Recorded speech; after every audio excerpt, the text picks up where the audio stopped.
Hello అందరికీ నమస్తే. 'Kedarnath' documentary series episode 5 కొంత జర్నీ అయిన తర్వాత మనం ఒక బ్రిడ్జ్ అయితే క్రాస్ చేస్తాం. ఆ బ్రిడ్జ్ క్రాస్ అయిన తర్వాత అసలైన యాత్ర మొదలవుతుంది. మౌంటైన్స్ మనల్ని టెస్ట్ చేయడం మొదలు చేస్తాయి. అలా ముందుకు సాగుతుంటే మనకి ఫస్ట్ టైమ్ ఆ స్నోతోని హిమాలయస్ అయితే కనబడతాయి. ఆ మూవ్‌మెంట్ ఉంటుంది వేరే లెవెల్ అనే చెప్తా.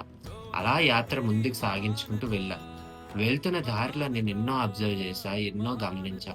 అలా ఒక 5 కిలోమీటర్స్ ఉంది అనగా నేను చాలా సేపు కూర్చున్నా. ఒక half an hour to 40 minutes. నాలో ఎనర్జీ మొత్తం అయిపోయింది. చిన్నగా వర్షం పడుతుంది. అరే! ఇంక నేను ముందుకెళ్ళగలనా అనిపించింది. కానీ ఆ వర్షంలో కూడా తడుచుకుంటూ ముసలివాళ్ళు, చిన్న పిల్లలు చాలా ఎనర్జీ, ఎక్సైట్‌మెంట్‌తో ముందుకు సాగుతున్నారు. అప్పుడు నేను లైఫ్‌లో ఒకటి నేర్చుకున్నా. మన బాడీలోని స్ట్రెంగ్త్, మన నమ్మకం ఉంటే మనం ఏదైనా సాధించగలం. Age does not matter.